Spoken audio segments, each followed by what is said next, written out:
لمحے میں بھی کوئی بنا سکتا ہے، یا جو ایک لمحے میں مقام بنا لیتا ہے وہ ممکن ہے کوئی 70 سال میں بھی نہ بنا پائے۔ آپ ذرا دیکھ لیجئے جو مقام حر علیہ السلام نے 70 سال میں بنایا، وہ حضرت علی اصغر نے ایک لمحے میں بنا دیا۔ صلوات پڑھے محمد و آل محمد۔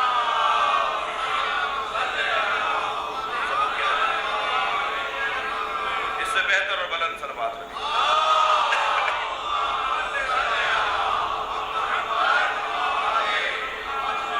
تو مجموعی طور پر وقت کی خاطر اور وقت کی اہمیت، وقت کی فضیلت پر ایک حسین رہنمائی ہے۔ یعنی اللہ جس کی قسم کھائے اس میں ایک قسم پروردگار وقت ہے۔ قدر کی طرف توجہ دلانا مطلوب ہے، اہمیت کتنی ہے وقت کی، اس کی طرف توجہ دلانا مطلوب ہے۔ کامیاب ترین لوگوں کے بارے میں غور کیا جائے جب اس بات پر زیادہ ٹھہرا جائے کہ کس نے وقت کی کتنی قدر کی اور کس نے وقت کی قدر کرتے ہوئے خود کو کہاں تک پہنچایا۔ میں محترم سننے والوں سے سوال کروں، لا کہنے میں، نہ کہنے میں، نہیں کہنے میں کتنا وقت لگتا ہے؟ نہیں کہنے میں ایک لمحہ لگتا ہے۔ حسین نے ایک لمحے میں قیامت تک کی امامت لی۔ اب ہر زمانہ حسین کے پیچھے چلے گا، اتنا اس ایک لمحے سے استفادہ کیا ہے۔ فیصلہ ایک لمحے میں ہوتا ہے جو انسان کو لعنت اللہ علیہ بھی بنا دیتا ہے اور علیہ السلام بھی بنا دیتا ہے۔ لبیک یا حسین، لبیک یا حسین، لبیک یا حسین، لبیک یا حسین، نعرہ حیدری، حیدری، نعرہ صلوات۔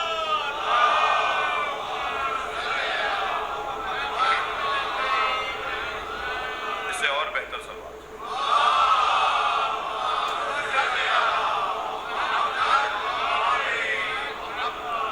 وقت اللہ کے نزدیک اہمیت کا حامل، اور اس ذات کردگار نے قرآن مجید میں صرف اور صرف وقت عصر کی قسم نہیں کھائی ہے، بلکہ اس نے یومیہ اوقات کی قسم کھائی ہے، اس نے رات کی بھی قسم کھائی ہے، اس نے صبح کی بھی قسم کھائی ہے، اس نے دوپہر کی قسم بھی کھائی ہے، اس نے قرآن مجید میں عصر کی قسم کھائی ہے، اوقات یومیہ کی اس نے قسمیں کھائی ہے، ہفتے کے دن کو بھی یاد کیا ہے، جمعے کے دن کو بھی یاد کیا ہے، مختلف ایام کو اللہ نے قرآن مجید میں یاد کیا ہے۔ دیکھیں یہ اللہ کا کلام ہے، میرا اور آپ کا تو ہے نہیں کہ بعض اوقات زبان سے نکلنے کے بعد قدر ہوتی ہے کہ ہم اچھا بھول گئے، اور بعض اوقات بولنے کے بعد اندازہ ہوتا ہے کہ اس سے اچھا بولا جا سکتا ہے۔ تو یہ میرے اور آپ کے ہاں تو ہو سکتا ہے ایسا، لیکن اللہ کے کلام کے تو پہلے ہی صفحے پہ لکھا ہوا ہے لا ریب فیہ۔ خبردار اس کے بارے میں کبھی شک نہیں کرنا، اس کے بارے میں کبھی گمان بد نہ لانا، بلکہ اگر میں کہہ دوں کہ اگر کوئی قرآن مجید پر شک کرتا ہو تو اس کے اوپر شک کیا جائے، یا تو طے کر لو کہ تم ہو کون، زبردستی تو قرآن منوانا نہیں ہے، لیکن اگر کوئی قرآن مجید کو مان گیا اور اسکول میں داخلہ لے لیا تو نصاب تو ماننا پڑے گا۔ لا اکراہ فی الدین اسلام میں آنے سے متعلق ہے، آنے کے بعد نہیں ہے۔ میں اگر اسلام میں آ گیا ہوں اور میں نے قبول کر لیا ہے تو پھر یہ نہیں چلے گا کہ لا اکراہ فی الدین میں نماز پڑھوں یا نہ پڑھوں، میں روزہ رکھوں یا نہ رکھوں۔ لا اکراہ فی الدین، یہ مولوی ملا حضرات کیا باتیں بنا رہے ہیں، قرآن تو کہہ رہا ہے لا اکراہ فی الدین، میری مرضی میں فلاں کام کروں یا نہ کروں۔ ہاں قبول کرنے میں لا اکراہ فی الدین تھا، لیکن جب آپ نے قبول کر لیا، اسکول میں داخلہ لے لیا، فارم پہ دستخط کر دیے، طے کر لیا کہ ہم یہاں پڑھیں گے، تو پھر جو وہاں پر پڑھایا جا رہا ہے وہ پڑھنا پڑے گا۔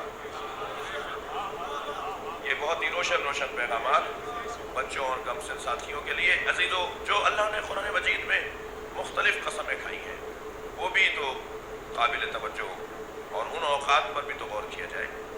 یوں تو اللہ کی قسمیں قرآن مجید میں 15 سے زیادہ ہیں، اور نہ صرف اوقات یومیہ کی اس نے قسم کھائی ہے بلکہ کبھی اپنے حبیب کی قسم کھائی ہے، کبھی اس ذات کردگار نے اس دوڑتے ہوئے گھوڑے اور اس کے سم سے اڑنے والی چنگاریوں کی قسم کھائی ہے، والعادیات ضبحا، اور اس کی ناک سے تیز آواز میں سانس نکلنے کی تیز آواز، اس کی قسم اللہ کھا رہا ہے۔ اور عجیب سی بات ہے کہ گھوڑے کی چنگاریاں اور پیروں سے اٹھنے والی چنگاریاں، اس کے ناک سے نکلنے والی تیز سانس کی آواز کی تو اللہ قسم کھائے، اور مسلمان بڑا جھوم جھوم کے اس گھوڑے کی تعریفیں کرے، لیکن یہ نہیں بتاتا کہ اس گھوڑے کی فضیلت اس پر ہے کہ اس کی پشت پر کوئی مجاہد بیٹھا، اس مجاہد کی وجہ سے وہ گھوڑا اس قابل ہوا ہے۔ اگر اللہ صبح کی قسم کھا رہا ہے تو پھر ہمیں دیکھنا ہوگا کہ صبح سے مراد کیا ہے۔ ہر شخص اگرچہ ظاہری طور پر اس کے زندگی میں دن بھی آ رہا ہے اور رات بھی آ رہی ہے، مگر اس وقت صبح کے اگر فرض کیجئے 9 بج رہے ہیں تو ہم 9 بجے رات میں ہیں۔ توجہ چاہوں گا، ہم ابھی 2 گھنٹے بعد رات میں ہی رہیں گے۔ ہماری تو زندگیوں میں رات ہے۔ یہ جو سورج نکل رہا ہے یہ دن نہیں لے کر آ رہا، بلکہ یہ رات ہی رات چل رہی ہے۔ یہ جب رات تمام ہوگی اور ایک صبح آئے گی جس کی قسم اللہ والصبح اذا تنفسا کہہ کر کھا رہا ہے، وہ صبح وہ ہے جب امام کا ظہور ہوگا۔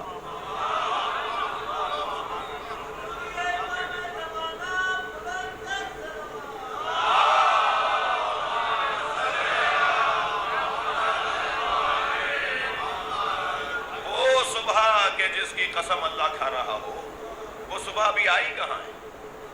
اور ایسی وہ صبح ہوگی کہ پھر اس میں شام نہیں ہوگی۔ وہ آنے والی صبح ایسی صبح ہوگی کہ پھر اس میں رات نہیں آئے گی۔ لہٰذا وہ بھی ہمیں اللہ کی کھائی ہوئی قسم اور اس وقت کی قسم پر غور کرنی۔ پھر اور آگے بڑی بات، اچھا یہ ذہن میں رہے کہ نہ ہفتے کا دن قابل مذمت ہے اور نہ پیر کا دن قابل تعریف ہے۔ جی کوئی وقت ذاتی طور پر قابل تعریف اور قابل مذمت نہیں ہے۔ یہ تعلق ہوتا ہے جو اسے قابل تعریف بناتا ہے، یہ تعلق ہوتا ہے جو اسے قابل مذمت بنا دیتا ہے۔ بس جو تعلق ڈھونڈنے میں کامیاب ہو جاتا ہے وہی سمجھ لیتا ہے کہ اس وقت کی قدر کیا ہے۔ اگر صبح کے وقت کو اللہ قسم کھا کے یاد کر رہا ہے تو تعلق جڑے گا تو اس کا حسن سامنے آئے گا۔ اگر والنہار کہہ کے اللہ نے قسم کھائی ہے تو ہمیں تاریخ میں ڈھونڈنا ہوگا کوئی دوپہر ایسی ضرور ہے جو قابل قسم پروردگار ہو جائے۔ تو ہم نے تاریخ کے صفحوں میں دیکھا کہ ایک بھائی نے دوسرے بھائی کے بازوؤں کو اٹھایا اور کہا من کنت مولا فہذا علی المولا۔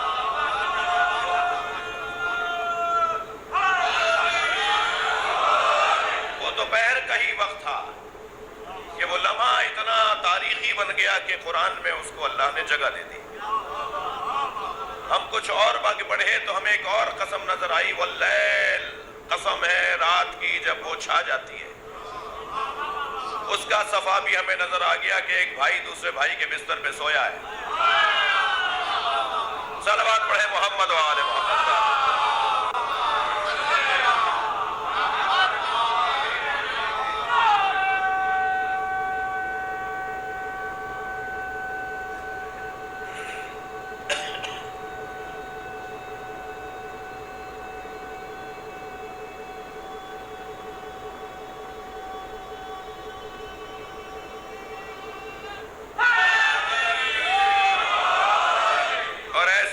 والنہار کے بعد والعصر، قسم ہے وقت عصر کی، اور پھر آگے قسم کھا کے جو اللہ نے بات کی۔ یہ وقت عصر ایک لمحے کا اگر وقت ڈھونڈا جائے گا تو وہ عصر عاشور ہے۔ کوئی بات اب تک اور نہ ہی آئندہ انشاءاللہ تفسیر معصور اور روایی تفسیروں سے ہٹ کر بات نہیں ہوگی، کوئی اپنے ذاتی خیالات نہیں ہیں۔ والعصر، قسم ہے عصر عاشور کی۔ عصر عاشور قابل قسم پروردگار ہے۔ قرآن فہمی کا ذوق رکھنے والے طالب علموں کے لیے عرض کر رہا ہوں، ممکن ہے کسی کے ذہن میں خیال آئے کہ قرآن تو پہلے نازل ہوا ہے اور عصر کا وقت تو بعد میں آیا ہے۔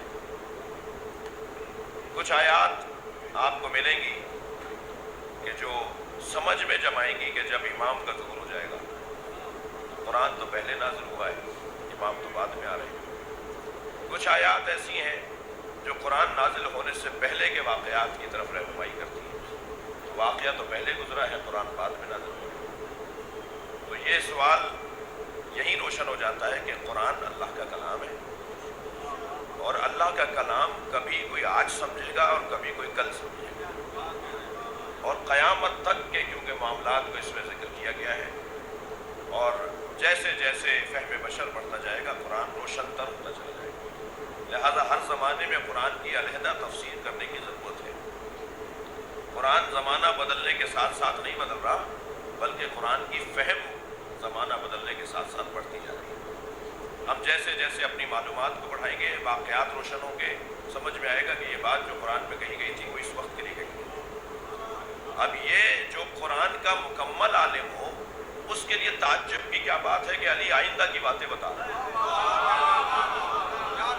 جب قرآن آئندہ کی باتیں بتا رہا ہے اور آج مجھے سمجھ میں نہیں آ رہا، مگر ایک وقت لگے گا کہ پھر میں سمجھوں گا، تو جو کہہ رہا ہو کہ میرے سینے میں یہ قرآن جمع ہے، جو یہ ارشاد فرما رہا ہو کہ میں مکمل اور مجسم اور بولنے والا قرآن تمہارے سامنے کھڑا ہوں، جو اپنے سینے پہ ہاتھ رکھ کے کہتا ہو کہ پروردگار عالم نے مجھے یہ عزت عطا کی ہے کہ اپنے ساتھ مجھے گواہ رسول بنایا ہے، وہ کہ جس کے پاس علم الکتاب ہے، جس کے پاس تمام کتاب کا علم ہے، اس کے لیے آئندہ کی باتیں کرنا، مستقبل کی باتیں بتانا تعجب آور نہیں ہونا چاہیے۔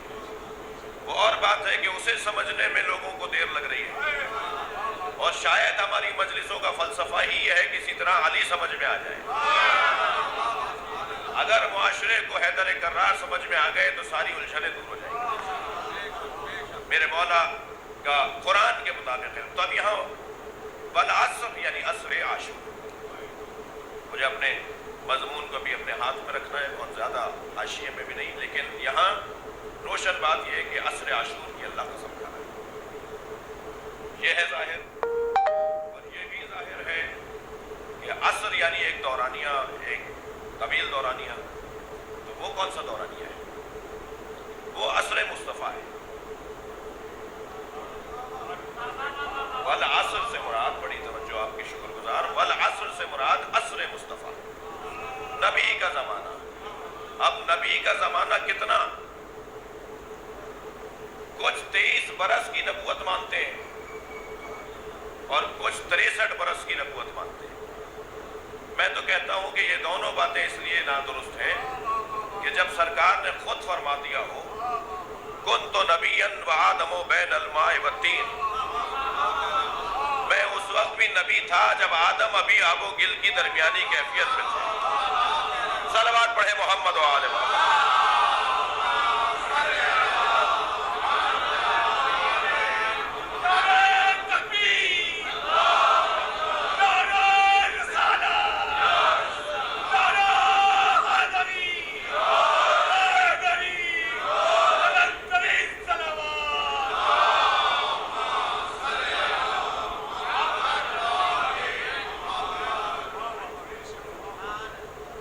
میں پچھلے دنوں مطالعہ کر رہا تھا، حضرت مولانا طارق جمیل صاحب نے اپنی کتاب کے اندر لکھا کہ یہ نبوت سرکار دو جہاں کی بحث بہت واضح ہے۔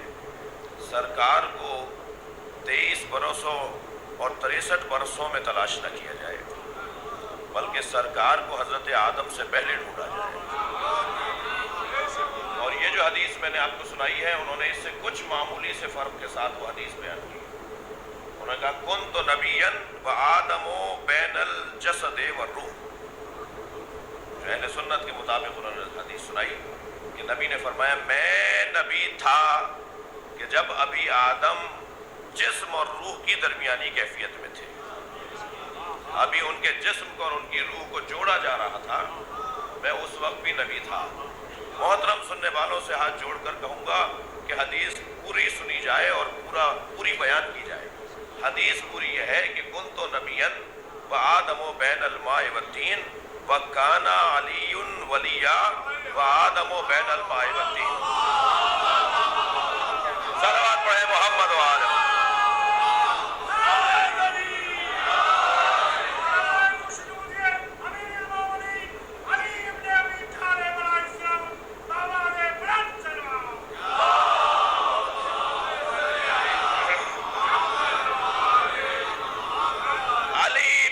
وقت ولی تھا کہ جب ابھی آدم نہیں بنا تھا۔ مجھے مشکل یہ ہے کہ جنہیں نبی کی خدمت سمجھ میں نہیں آ رہی انہیں علی کی خدمت کیسے سمجھ میں آئے گی؟ لیکن اگر نبی سمجھ میں آ گئے تو پھر یہ بھی سمجھ میں آ جائے گا کہ انا والی من نور واحد۔ اگر تمہیں یہ سمجھ میں آ گیا کہ میں آدم سے پہلے بھی نبی تھا تو پھر یہ جان لو کہ میں اور علی ایک نور کے دو ٹکڑے ہیں۔ اللہ نے میرے نور کو خلق کر کے جب اسے شگافتہ کیا تو اس کا نام علی رکھ دیا، اور اگر نور بھی شگافتہ ہو سکتا ہے تو اسے سوائے نورانیوں کے کوئی اور سمجھ نہیں سکتا۔ ہمیں ماننا پڑے گا کہ یہ مفہوم ہی کچھ اور ہے جو ہماری سمجھ سے بالا تر ہے۔ مادی چیز کا ٹوٹنا تو سمجھ میں آتا ہے، مادی چیز کا تو حصوں میں بٹنا تو سمجھ میں آتا ہے، لیکن نور کا تو حصوں میں بٹنا سمجھ میں نہیں آتا۔ بس اتنا سمجھ لو کہ نبی نے کہا ہے۔ صلوات پڑھے محمد و آل محمد۔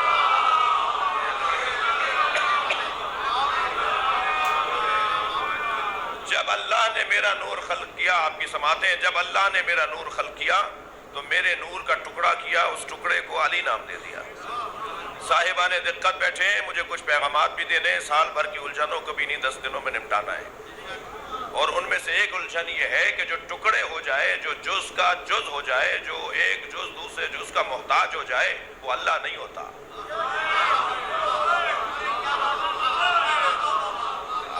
اگر جز اور جز ایک دوسرے سے جڑ جائیں اور ایک جز دوسرے جز کا محتاج ہو جائے تو پھر کوئی کسی کا محتاج ہو جائے تو محتاج ہونے والا خدا نہیں ہوتا۔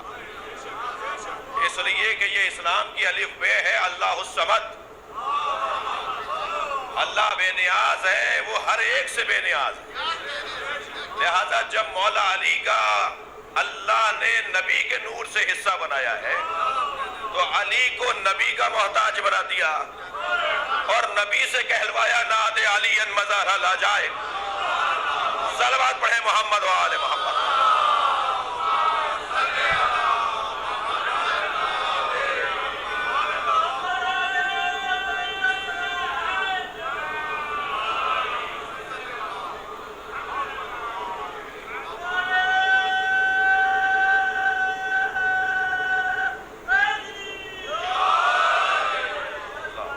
بات روشن ہے، بات واضح ہے۔ چادر میں سرکار آرام کرنے آئے تھے۔ جی، انی اجدو فی بدنی ضعفا ایتینی بالکساء یمنی، فاطمہ مجھے چادر یمنی لا کے دے دو، میں اپنے بدن میں ضعف محسوس کر رہا ہوں۔ اور چادر سرکار نے لے لی۔ کچھ دیر کے بعد امام حسن تشریف لائے۔ آپ کی سنی ہوئی بات ہے، ذرا ایک اور زاویے سے سن لیجئے۔ فرمایا مجھے نانا کی خوشبو آ رہی ہے، خوشبو بھی مصطفیٰ کی، شامہ بھی حسنین کا۔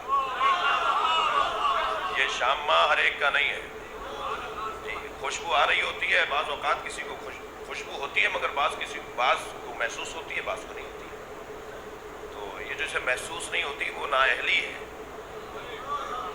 اور جسے محسوس ہو رہی ہوتی ہے وہ اہلیت ہے۔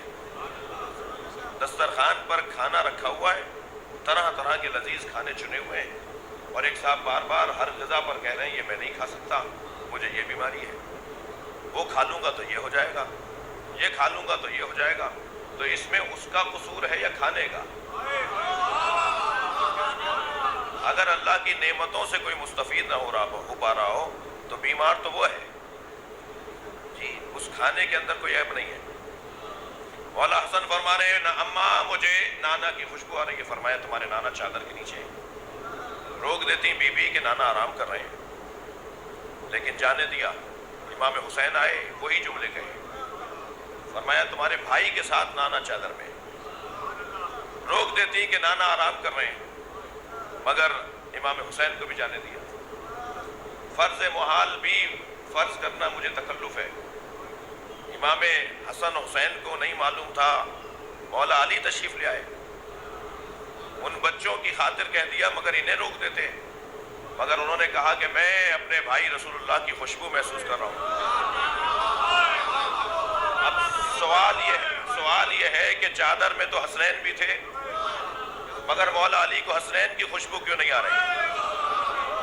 خوشبو حسنین میں بھی وہی ہے۔ دو خوشبوئیں کب ہیں؟ دو خوشبوئیں کب ہیں جو کہیں کہ ان کی بھی اور ان کی بھی؟ اور پھر فرمایا کہ میں چادر میں پہنچے اور جا کے اجازت مانگی اور چادر میں چلے گئے۔ فرض محال کو فرض کر لیجئے کہ حسنین علیہ السلام اور مولا علی کو نہیں معلوم تھا کہ آرام کرنے آئے تھے۔ خود سیدہ سے تو چادر مانگی تھی کہ میں آرام کرنے آیا ہوں، مجھے چادر لا کے دے دو، مگر سیدہ بھی خود چادر میں جا رہی ہے۔ مجھے اجازت ہے کہ میں بھی چادر میں آ جاؤں۔ بھائی اردو زبان میں مجلس پڑھ رہا ہوں، ہمارے ہاں ایک محاورہ بولا جاتا ہے، چادر دیکھ کر پیر پھیلاؤ۔ یہ چادر کیسی ہے جو ایک پر بھی پوری اتر رہی ہے، دو آ جائیں تب بھی پوری اتر رہی ہے۔ جنہیں یہ چادر سمجھ میں نہیں آ رہی انہیں وہ صندوق ضرور سمجھ میں آئے گا جو حضرت موسیٰ کے لیے بنایا گیا تھا، اور وہ پھر آج بھی موجود ہے، اور امام مہدی لے کر آئیں گے جسے تابوت سکینہ کہا جاتا ہے۔ یہ جو نورانی ماحول ہے اس کے اندر کچھ توجہ بڑھانے کی ضرورت ہے۔ بھائی جو چادر نبی کے لیے تانی گئی تھی، جو چادر نبی کے لیے بنائی گئی تھی، اس میں 5 آئے تب بھی پورے، اور شب ہجرت اکیلے علی لیٹے تب بھی پورے۔ اب مجھے ایک جملہ کہنے دیجئے کہ علی وہ نہیں ہے جو چادر کو دیکھ کر پیر پھیلائے، بلکہ چادر وہ ہے جو علی کو دیکھ کر پھیلتی ہے۔ صلوات پڑھیں محمد و آل محمد۔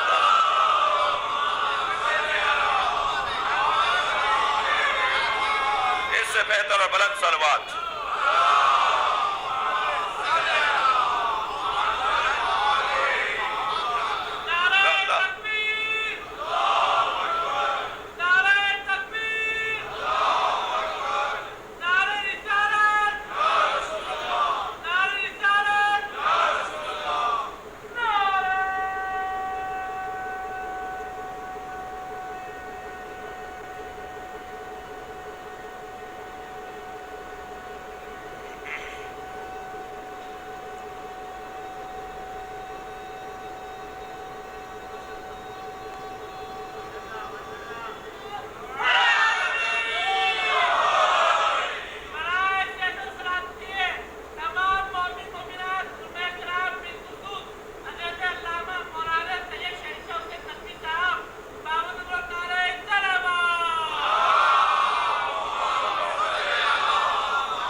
محدود ہے، صلوات پڑھیں گے محمد و آل محمد۔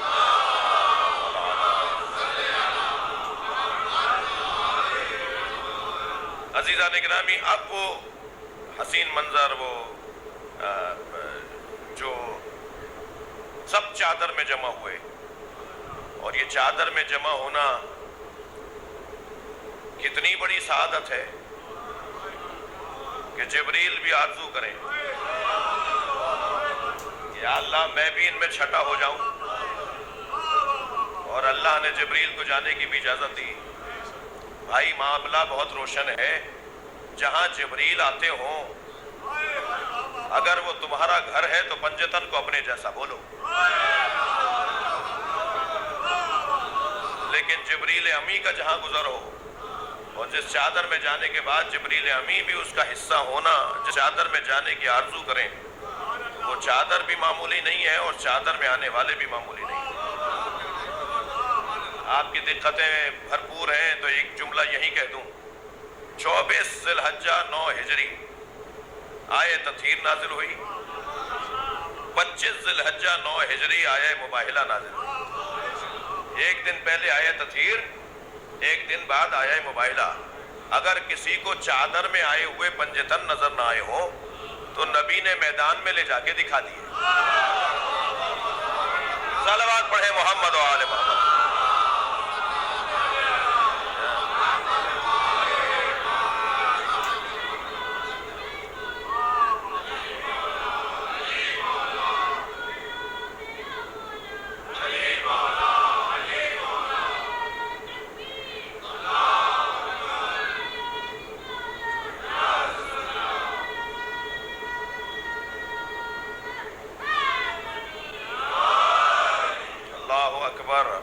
روشن ہے. احسان جو احسان کرے اسے یاد رکھنا چاہیے.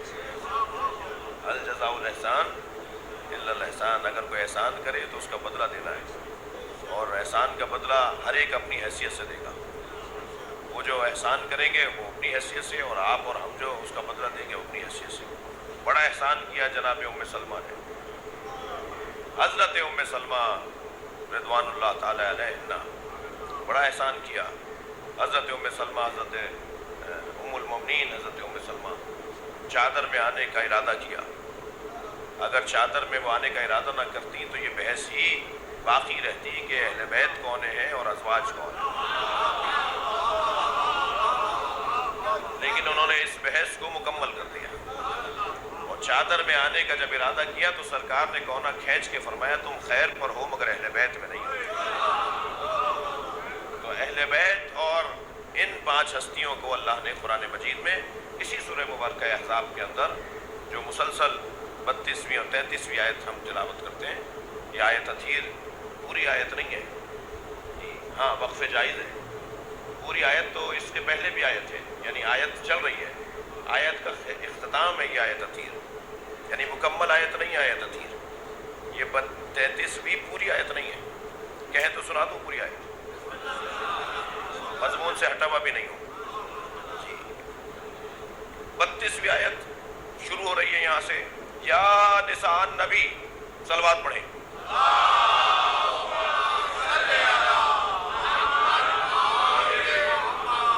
یا نساء النبی لستن کأحد من النساء ان اتقیتن. اے نبی کی زوجاؤں، بھائی ذوق قرآنی رکھنے والے ذرا اکتائیں نہیں میری باتوں سے. اے نبی کی زوجاؤں، میں ترجمہ کر رہا ہوں زوجہ، اللہ نے کہا ہے نساء.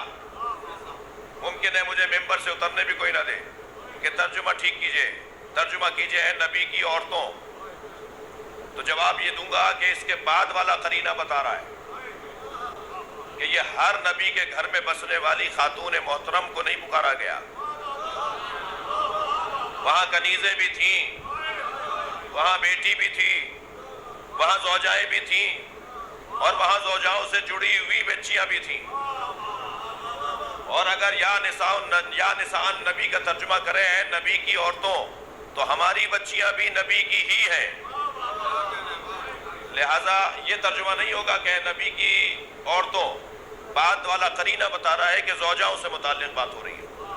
تو معلوم یہ ہوا کہ قرینے کے مطابق آپ ترجمہ کرتے ہیں، یعنی بعد کا قرینہ اگر واضح ہو، بعد میں نشانیاں روشن ہو، تو پھر اس لفظ کو عربی زبان میں لغت میں چاہے کسی معنی میں بھی آیا ہو، آپ ترجمے میں وہ ترجمہ کرتے ہیں جو بعد والا مطلب پہنچا رہا ہو. بعد میں کیا ہے؟ یا نساء النبی لستن کأحد من النساء. اے نبی کی زوجاؤ، تم عام عورتوں کی طرح نہیں ہو. پہلی شرط ان اتقیتن، پہلی شرط یہ ہے کہ تقوی و پرہیزگاری رہے. تم عام عورتوں کی طرح مشروط نہیں ہو، تم مشروط عام عورتوں کی طرح نہیں ہو. کچھ شرطیں تم پر لگا رہے ہیں جس کی بنیاد پر تمہیں یہ طے کرنا ہے کہ تم عام عورتوں کی طرح نہیں ہو. سب سے پہلی شرط ان اتقیتن، تقوی و پرہیزگاری رہے. جی دوسری شرط، اللہ اکبر، دوسری شرط وقرن فی بیوتکن، گھروں میں ڈٹی جمی رہنا، باہر نہ نکلنا. واقمن الصلاۃ وآتین الزکوٰۃ، نماز کو قائم کرنا اور زکوٰۃ دینا.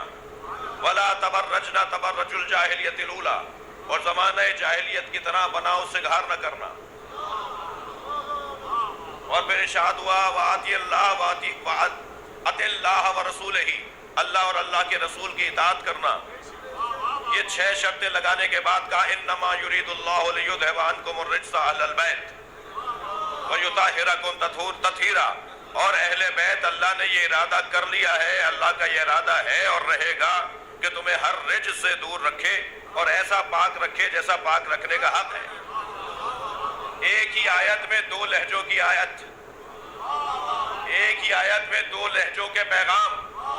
ایک میں کہا جا رہا ہے یہ نہ کرنا، یہ نہ کرنا، یہ نہ کرنا، اور وہاں مؤنث کے صیغے ہیں اور فوراً مذکر کے صیغے شروع ہوئے، اور کہا اہل بیت تمہارا تو معاملہ ہی کچھ اور ہے. تمہیں تو ایسا پاک کر دیا جیسا پاک کرنے کا حق ہے. صلوات پڑھے محمد و آل محمد.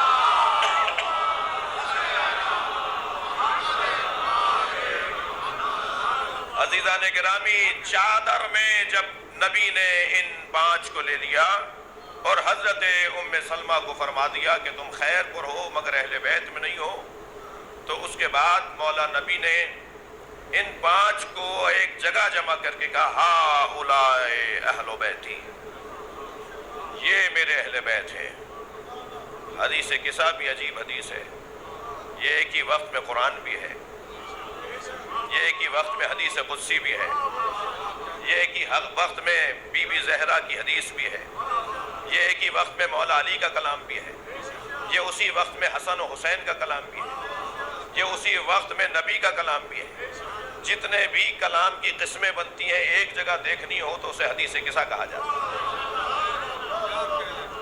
اور حدیث قصہ کا عزیزان گرامی حسن و جمال یہ ہے کہ نبی مکرم نے جب انہیں اس کا پیغام، ایک حسین پیغام، جب انہیں ایک جگہ جمع کر کے کہا یہ میرے اہل بیت ہیں، تو سیدہ نے ایک حسین جملہ کہا ہے فلم مکتملنا، جب ہم کامل ہو گئے.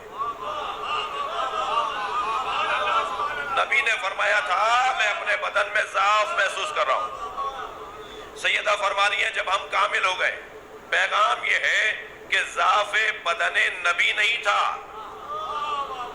بلکہ ضعف بدن نبوت تھا، اور ضعف بدن نبوت اجزائے نبوت سے دور ہوگا. جب یہ سب جمع ہوں گے تو ضعف بدن نبوت دور ہو جائے گا. اور وہ ضعف کس نے ڈالا تھا؟ وہ ضعف کہاں سے آیا تھا؟ وہ ایک دن پہلے نصارائے نجران جو یہ کہنے آئے تھے کہ حضرت عیسیٰ اللہ کے بیٹے ہیں، ابن اللہ ہیں، اور مباحثے میں اور مناظرے میں وہ ہار گئے، تب بھی ہار تسلیم نہیں کر رہے تھے. تو عزیزان گرامی، جب ہار کوئی تسلیم نہ کرے تو پھر مباہلہ کیا جاتا ہے. اور خبردار، مباہلہ اتنا آسان نہیں ہے کہ کوئی کچھ بھی کہہ دے کہ میں ایسا کرتا ہوں تم ایسا کرو گے. مباہلے کے لیے چادر تاننی پڑتی ہے اور پنجتن کو ڈھونڈنا پڑتا ہے. مباہلہ وہ کر سکتا ہے جو صاحب کردار ہو.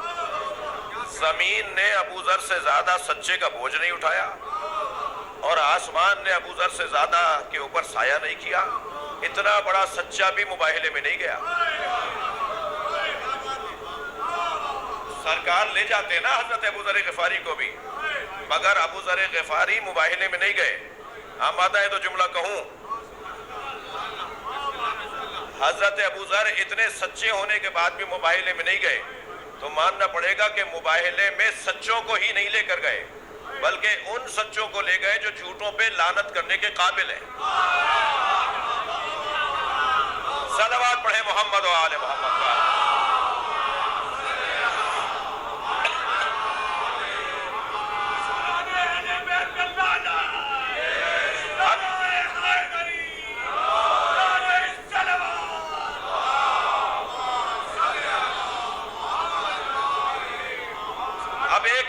تو جو ظاہری طور پر جو میرے اس جملے سے شاید اکثریت نے یہ لیا ہو کہ لعنت اور لعنت کا جو مطلب ہمارے یہاں لیا جاتا ہے وہ ایک اپنی جگہ، اس سے کوئی زیادہ اس پہ بحث نہیں ہے. بات یہ ہے کہ کسی سے مقابلہ کرنے کے لیے قابلیت چاہیے،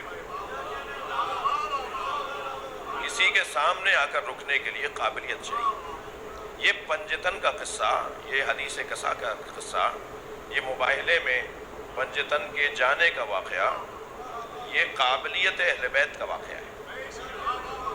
یعنی نبی مکرم نے قابل ترین لوگوں کا اظہار کیا ہے، ان کو دکھایا ہے، انہیں لا کر بتایا ہے.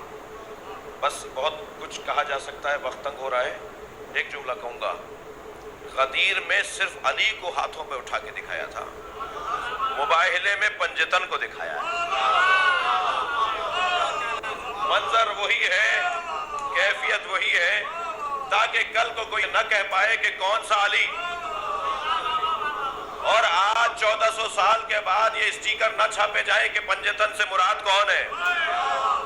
اگر تم پنجتن سے مراد ان 5 کے علاوہ کسی کو لیتے ہو تو مان لو کہ نہ قرآن پڑھا ہے نہ قرآن سمجھا ہے۔ صلوات پڑھے محمد و آل محمد۔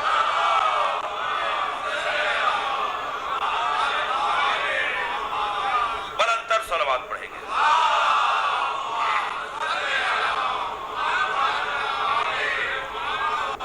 عزیزان گرامی، گفتگو یہ ہے، بحث یہ ہے کہ پروردگار عالم نے ہمیں عصر مصطفیٰ سے جوڑا ہے، اور عصر مصطفیٰ کے کچھ تقاضے ہیں، عصر مصطفیٰ کے کچھ حوالے ہیں۔ ہم اتنی دیر تک کہ جب مجلس میں بیٹھے ہوں، اتنی دیر تک ہم عصر مصطفیٰ میں چلے جاتے ہیں، اور عصر مصطفیٰ میں اللہ چاہتا ہے کہ ہمیں پلٹائے، اور یہ پلٹانے کا لفظ تو محاورتاً کہہ دیا، ورنہ عصر مصطفیٰ ختم نہیں ہوا ہے۔ کلمہ اب بھی انہی کا ہے، نبوت اب بھی انہی کی ہے، معجزات اب بھی انہی کے ہیں، لیکن تقاضۂ بشری کے تحت جو 63 برس کی زندگی گزار کر سرکار پردہ فرما گئے، تو وہ جو 63 برس کی زندگی ہے، اس 63 برس کی زندگی کو اللہ ہمارے لیے حاکم اور رہنما بنا رہا ہے۔ وہ زندگی کیا زندگی ہے، اس میں نبی سے عشق اور پیار کیسا ہے، نبی کے اقدامات اور فیصلے کیسے ہیں، سرکار نے اس زمانے میں کیا کیا ہے، غور کرنے کی کوشش ہوگی۔ اس اعتراف کے ساتھ کہ کم علمی ہے اور توانائی میں عاجزی ہے، اور ایام بھی ایسے ہیں کہ ذہن پہ بھی دباؤ ہے اور گلے پر بھی دباؤ ہے، اور سوائے توفیق، سوائے تائید کے کسی اور چیز کی امید نہیں ہے کہ وہ مدد کریں گے کہ ان کا ذکر کر پائیں گے۔ اللہ آپ سب کی توفیقات میں اضافہ فرمائے، اور ہمیں ان ایام میں بھرپور انداز سے امام کی خدمت میں حاضر رہنے کی توفیق عطا فرمائے۔ عزیزو، پنجتن میں آخری امام حسین، مگر سیدہ کی اولاد میں آخری امام حسین نہیں ہے۔ سیدہ کی اولاد میں بعد میں 2 بیٹیاں بھی ہیں، اور ان بیٹیوں میں ایک بیٹی زینب بھی ہے۔ قاعدتاً، قانوناً، قرائن اور شواہد کی روشنی میں جناب زینب وہی تھی، مگر بی بی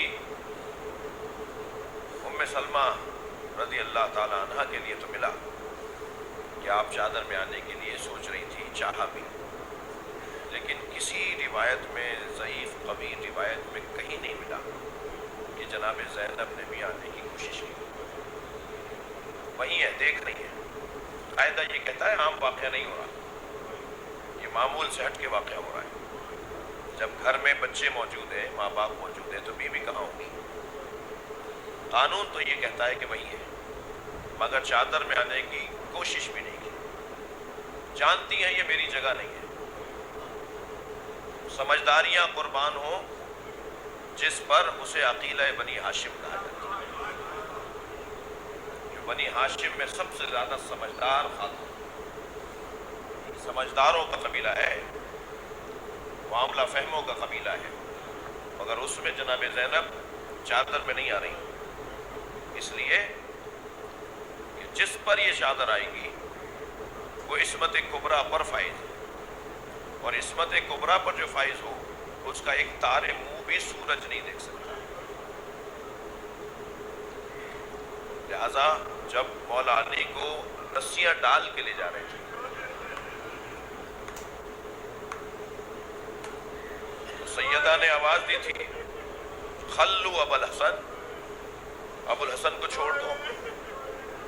کسی نے نہیں سنا، اور پھر جب دوبارہ کہا کہ چھوڑ دو ابو الحسن کو، اور دیکھا کہ کوئی سن نہیں رہا، سیدہ کی بات نہیں سن رہا کوئی، تو بی بی نے چادر پکڑ کے سرکانا شروع کیا اور فرمایا کہ علی کو چھوڑ دو ورنہ میں چادر پریشان کر رہی ہوں، میں اپنے بال پریشان کر رہی ہوں۔ تو سلمان فارسی واحد راوی ہیں وہ کہتے ہیں کہ میں نے دیکھا مسجد نبوی کی دیواریں فضا میں اٹھنے لگی، مسجد نبوی کی دیواریں فضا میں اٹھنے لگی، اور وہ کہتے ہیں اتنی اونچی ہو گئی تھی کہ ایک گھوڑا گزر سکتا تھا، یعنی جیسے قیامت آ رہی ہو اور اور عمارتیں اڑ رہی ہوں، وہ جو قیامت کا منظر بیان ہوا ہے کہ پہاڑ روئی کے گالوں کی طرح اڑ رہا ہے، یا میں نے مسجد نبوی کو دیکھا کہ وہ اڑ رہی ہے اور اس کے نیچے سے اتنا کہ گھوڑا گزر جائے اتنی اونچی ہو گئی ہے۔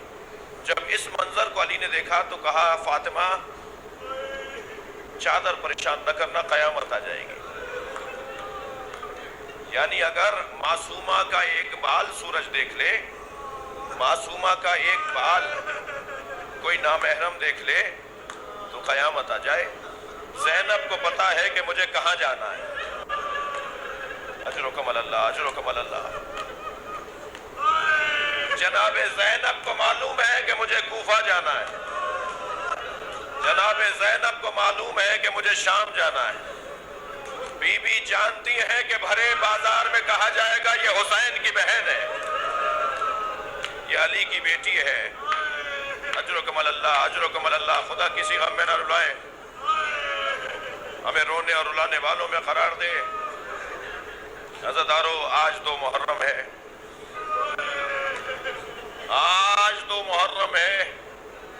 چلیے حسین کا قافلہ کربلا پہنچ رہا ہے۔ اس سے پہلے کہ امام حسین کا قافلہ پہنچے، ہم اپنے آپ کو کربلا لے جائیں تاکہ کربلا کی زمین سے کنکر بینے، پتھر چنے، کہیں ایسا نہ ہو کوئی کنکر سکینہ کے پیروں میں چپ جائے۔ اجرکم اللہ، اجرکم اللہ۔ جو رونے آئے اپنی آوازوں کو آزاد کریں گے، مجلس میں تکلف کر کے نہیں رویا کریں۔ یہ 10 دن ہی تو ہیں جو ہمیں فقیر بناتے ہیں، یہ 10 دن ہی تو ہیں جو ہمیں فقیر بناتے ہیں۔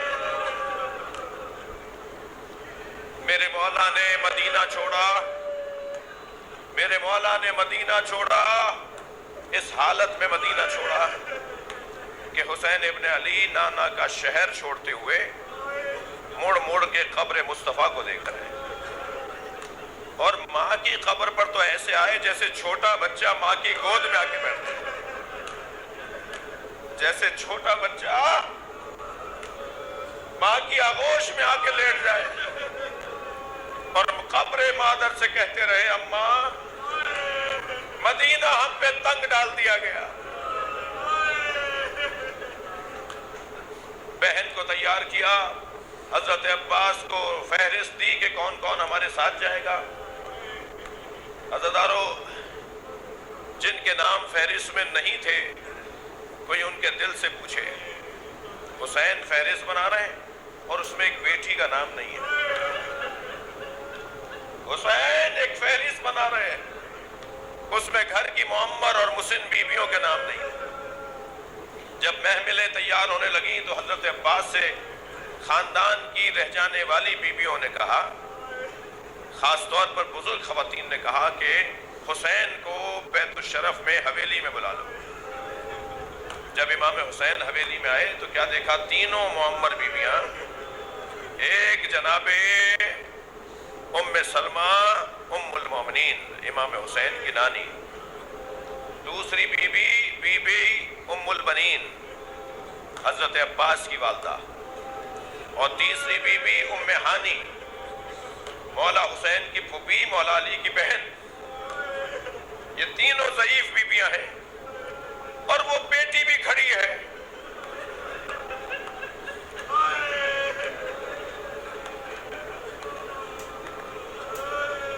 بعض بزرگ علماء نے یہ مصائب پڑھے ہیں، اس لیے مجھے بھی اجازت ہو پڑھنے کی۔ عجب نہیں وہ بیٹی کچھ کہہ نہ پا رہی ہو مگر بابا کا چہرہ تک رہی ہو، اور عجب نہیں حسین اس لیے نہ دیکھ رہے ہو کہ اگر میں نے اسے دیکھا تو یہ بڑھ کے کہے گی بابا میں بھی جاؤں گی۔ اجرکم اللہ، اجرکم اللہ، اجرکم اللہ۔ میرے مولا حسین نے پوچھا بی بی ام سلمہ سے، نانی سے پوچھا اماں آپ نے مجھے بلایا؟ فرمایا حسین اپنی چادر میں سے ایک شیشی نکالی اور فرمایا حسین تمہارے نانا نے مجھے یہ شیشی دی تھی، اس میں خاک ڈال کے دی تھی اور کہا تھا کہ میرا حسین جب مارا جائے گا تو اس وقت میں یہ خاک خون میں تبدیل ہو جائے گا۔ حسین مجھے لگتا ہے کہ تم جس سفر پہ جا رہے ہو یہ وہی سفر ہے جس میں تمہیں مارا جائے گا۔ سن رہے رو رہے ہیں۔ امام ایک قدم آگے آ کے بولے ہاں نانی یہ وہی سفر ہے، ہاں اماں یہ وہی سفر ہے۔ تو سنیں گے کیا ہوا۔ جناب ام سلمہ آگے بڑھی اور کہا پھر زینب کو چھوڑ جاؤ۔ فرمایا اللہ زینب کے ذریعے نانا کا دین بچانا چاہتا ہے۔ حضرت ام البنین سے پوچھا اماں آپ نے بلایا؟ فرمایا اے آقا زادے تمہارے بابا نے مجھ سے عقد اس لیے کیا تھا کہ اللہ مجھے شجاع بیٹا عطا کرے جو کربلا میں تمہارے کام آئے۔ اے آقا زادے میں کبھی کبھی سوچتی ہوں کہیں عباس وفاداری میں کوتاہی نہ کر جائے۔ حضرت عباس عقب میں کھڑے ہوئے تھے، اجرکم اللہ اجرکم اللہ۔ مجلس میں جب گریہ بلند ہوتا ہے دعائیں قبول ہونے کا وقت ہوتا ہے۔ ہم سب فقیر ہیں امام حسین کے۔ حضرت عباس کچھ عقب میں کھڑے ہوئے تھے۔ مولا حسین نے آواز دی عباس آؤ اپنی ماں کو اپنی وفاداری کا احساس دلاؤ۔ قریب آ کے کہا ماں اگر 70 مرتبہ مارا گیا اجرکم اللہ اور پھر دوبارہ زندہ کیا گیا تو حسین کو چھوڑ کر نہیں جاؤں گا۔ جناب ام ہانی کی طرف بڑھے اور کہا اماں آپ نے بلایا؟ فرمایا ہماری حویلی کا یہ پرانا دستور ہے اگر ہمارے ہاں کوئی مصیبت آنے والی ہوتی ہے تو حویلی میں بسنے والی جناتنیاں روتی ہیں۔ کل رات سے میں رونے کی آوازیں سن رہی ہوں۔ فرمایا اماں یہ میرا نوحہ پڑھ رہی ہے۔ اجرکم اللہ اجرکم اللہ۔ قافلہ تیار ہوا، محملوں میں بیویوں کو بٹھایا گیا، بس آخری روایت محملوں میں بیویوں کو بٹھایا گیا، قافلہ چلا۔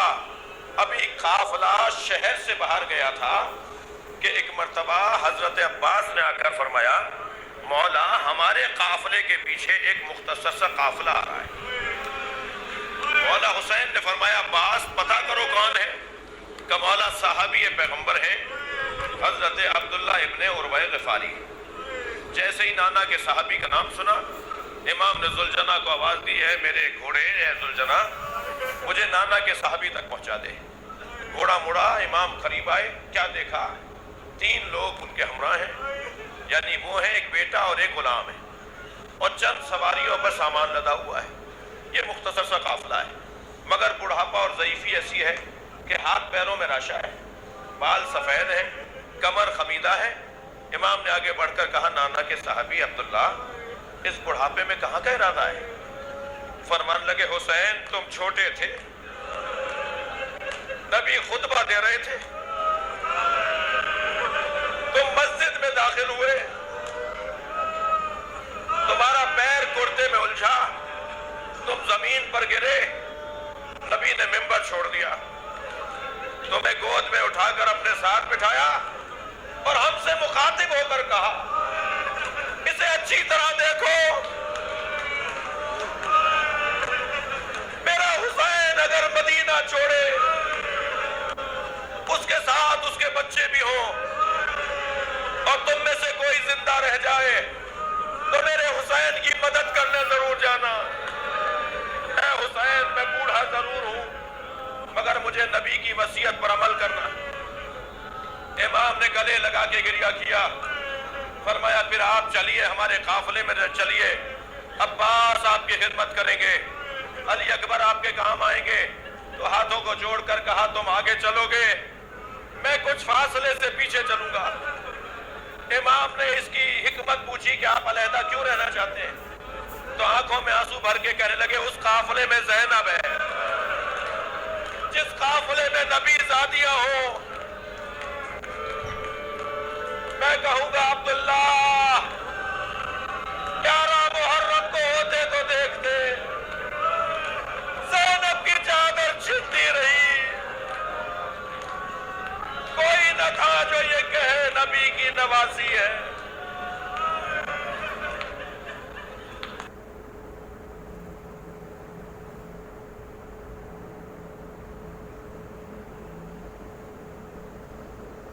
ہم مخلص ہیں دیس کے